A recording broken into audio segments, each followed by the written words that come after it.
So here's a question that I got from a friend the other day. He is thinking about building his house and was asking me if he needs to do speakers in the ceiling in his house because he already has Sonos and he enjoys it. And so my answer to him was, you could probably stick with Sonos, but you absolutely want to do speakers in the ceiling. Kind of gave him an idea of what rooms to put it in, but I'm just curious, how would you have answered that question? Yeah, I agree. I think that having speakers built into the home, one allows you to have it in a more even way across the house, less clutter on counters, and it just keeps it clean. And you can have the same functionality as you'd mentioned. You can open up a Sonos app and have, your favorite playlist playing through either your sound bar that's connected to your TV already, or architectural speakers that are hidden in rooms, whether they be invisible or traditional speakers that are in the ceiling. There's a lot of ways to do that. And it gives you a lot of flexibility on how to maintain the design and architecture of the home without having to have speakers that are sitting out on a cabinet or different form factors that are throughout the house. It keeps it pretty uniform. Yeah, and what I find I talk to people about is that there's something about music streaming, and I think Keith, you've said this before, that gives people their music back. Music, on CDs or LPs, and we can talk about sort of two channels separately, the high end music fast stuff. But when we had stuff on CDs or in cassettes, if you're as old as me, it became a pain to listen to your music. And we all lived through the experience of listening to the same CD 22 times because we just couldn't be bothered to change it. Mhm. And what Spotify and Sonos and all those other people, Apple Music, whatever, whichever one you pick, they've sort of given you your music back, and they've made it tailored. You don't have to listen to a radio station playing annoying adverts. If you have XM radio, you can feed that around the house as well. But the music you love is now accessible. So how do you make it accessible to your life? And you can do it by putting it on from your phone to a Bluetooth speaker and walking around the house and making sure wherever you're in the house, the speaker is to you.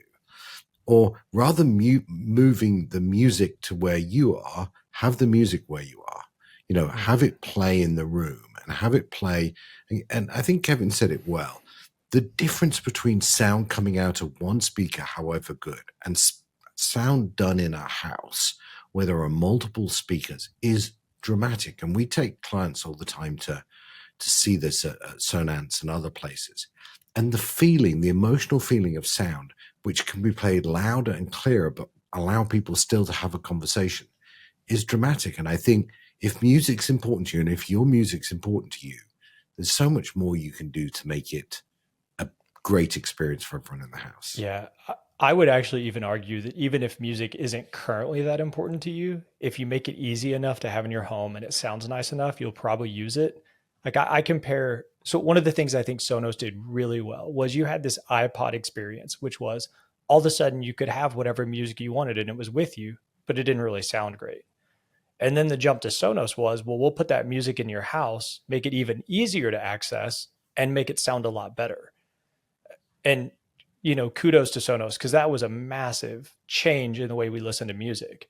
Um, and now, when you combine that kind of intelligence, which isn't just Sonos, there are a lot of ways to do it with our other control systems like Savant and Crestron and Control 4. Um, there's so many other ways to do that. But when you take that experience where it's easy to listen to, it's easy to find the music you want, you can use any service and it doesn't matter. And now it sounds phenomenal and it's hidden in every room, and it just flows through the house as you move around the house. Like once you combine those two experiences, it's fantastic. And I am not a big music guy, and I have music on in my home almost all the time. Yeah. Yeah. And imagine, a speaker is directional. And so if you take a little pod that sits on a counter and you point it from a cabinet that you have built in into your family room and across the room, well, the audio is coming at you that way, right? It's blaring at you as it comes out of it. And so that's an experience, right? What happens to the side of that or the other side or behind it, you don't get anything really. You get very little that comes out of that. And so it works for maybe that one sitting area or a place like that. But in my house, we don't live that way. I'm chasing kids around. I'm moving throughout the space all the time. And so the ability to have speakers that are placed in the appropriate areas of my Mhm. home so that it covers that whole space and I get to enjoy the music wherever I am makes such a huge difference in comparison to having it only work in specific pods or locations where that speaker is pointed. And I think you end up with something, as you'd mentioned, Keith, that's that's used far more frequently because it's something that works so much better in a space. You can still have a conversation, be able to, my wife and I can discuss all the different things that have to go on as far as coordination and carpools and stuff like that while the music's playing. I don't have to pause it. I don't have to turn that off or move out of the way in order to be able to hear it better, that conversation. And it just works in a significantly better way of doing it. So without a doubt, built-in speakers, right? Build them in. Yeah. Think about where you want them and plan it.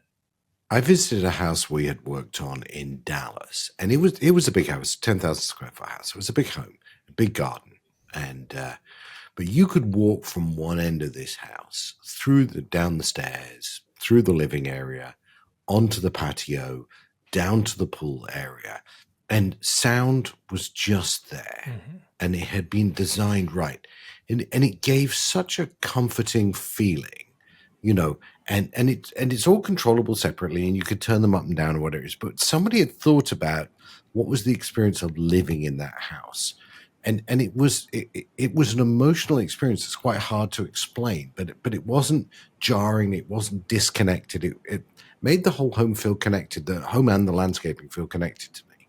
Yeah. My previous home was kind of a ranch style home. So we had access to every room in the house. And there wasn't a place you could go where there wasn't some level of music. And then when we bought our new house, there were a couple of dead areas that we really just can't easily get to without repainting. And those dead areas make me so, like, it really does change the experience dramatically, because there are just parts of my home that don't seamlessly blend in like the rest of it does. And it's, I mean, as much as it's a first world problem, it's one of my biggest frustrations with this house, because I want that back. I want that resort experience of the whole home, peaceful music in the evenings. And I can't get it without, some expense. I wish I'd been the one that designed the home, so I could have done that right the first time. I always think about how the Disney World or the Disney experience, right? No matter where you go, you have this great audio that surrounds you, and it's never overwhelming. It's just enough to keep you engaged in everything that's happening around you. And so it keeps that experience. And as you'd mentioned, Keith, going from a study through a foyer into a dining area, there's a dead zone in the middle of that.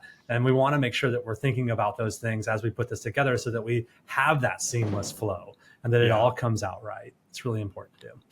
How many zones? What is a zone, and how many are enough? So in my previous house, it was, I think, 6 or 7, and that was more than enough. I was spoiled for choice, in a smaller home. I think the biggest question, so for most of our clients, it's going to be, a dozen or more. And a zone is really just a room that's individually controllable. So if I want to be able to have the volume go up and down on a certain number of speakers together, that would be a zone. It's typically 2 or 4, sometimes as much as 8 speakers. But I think what really matters is how you see yourself using the home, the areas you see yourself spending time in, and then making sure they're all covered. But as Kevin mentioned, a lot of times we'll have clients that say, well, I don't want speakers in the hallways or, maybe these slightly less used rooms.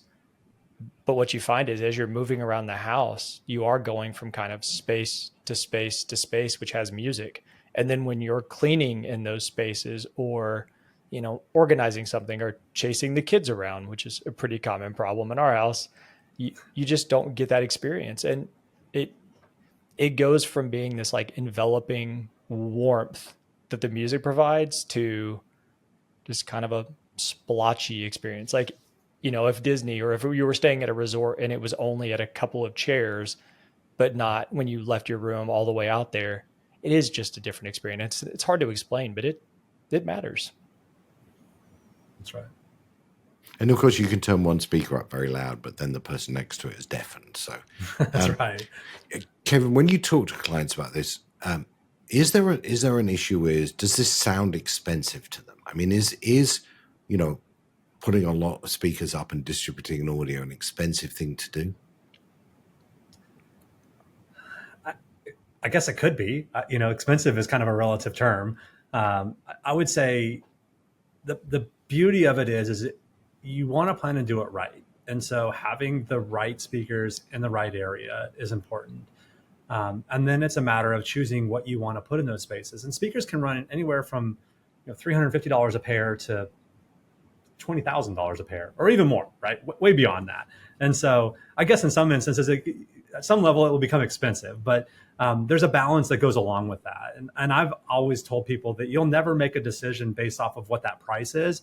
You'll figure out where that value is for how it lies for you and prioritize the rooms that are important to you with it, right? And so you might say that I don't worry about my children's bedrooms. And I don't worry about the guest bedroom hallway that goes there. Those are not areas that are important to me. And that is not a resort feel or a space that I spend a lot of time in. But the areas where I really want to live and the areas where I will be spending my time, it's worth it. And you'll find that right balance of whatever the price of the speakers are versus the coverage of the area that you need it for, and it will go together. And I don't think people make decisions on that based off of what the dollar figure is. I think they base it more off of what that lifestyle is, and ultimately, how that goes together and what that value is. And I think your price will be driven more by aesthetic choices and less by what you want and how whether you can afford to do it or not, right? It'll be driven by, do you want invisible speakers? Do you want them to go away altogether so you don't see them in the ceiling? Or do you want something that's higher performance and comes out of a small aperture so that you get, a great concert experience in a space where you want to live in, where you really want to turn it up, but maybe something a little lower end in other transition spaces or hallways and stuff like that. So. Yeah. And I think I've found, I'm curious your opinion on this, Kevin, because you've dealt with a lot of clients, but the spaces that clients would push back on a lot of times that they then come back and say, I am so glad I have speakers there. Like the primary closet, powder bath, everywhere outdoors. I mean, I think a lot of times clients would say, well, really, I just want it right by the pool. But the more you can get them to put the speakers out there, the more of their yard they end up utilizing over time.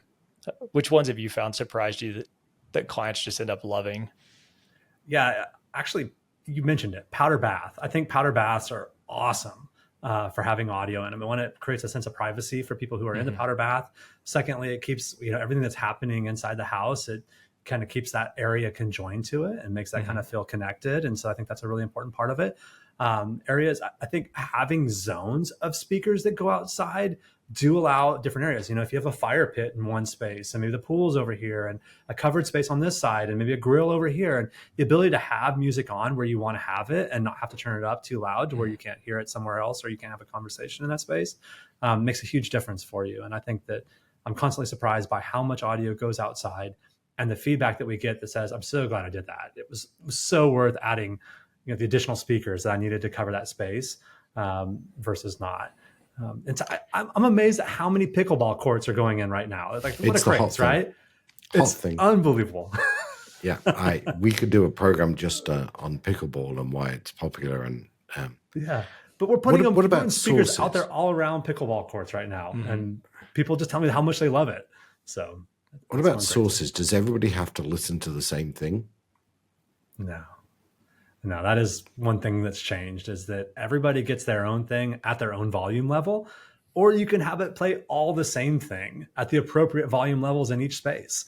And so, yes, you have ultimate flexibility with what you want to listen to and where you want to listen to it and at what level you want to listen to it on. Yeah, a lot of times on a client's automation system, you'll see the icons of which, streaming services they're using. And you might expect most people have one or two. But if they have kids, they might have 5 or 6. They might have Spotify and Apple and Pandora and Tidal, and they got Amazon for free with their membership. So they have that in there.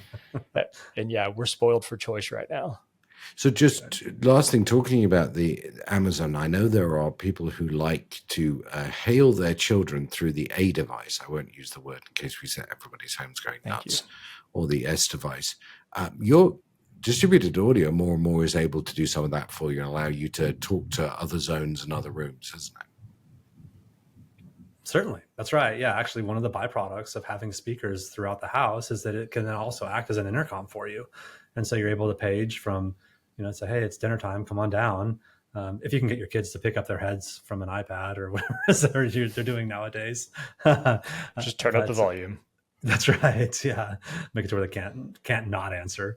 But yes, absolutely. It definitely works as a way to connect with kids, especially in homes that are larger sizes.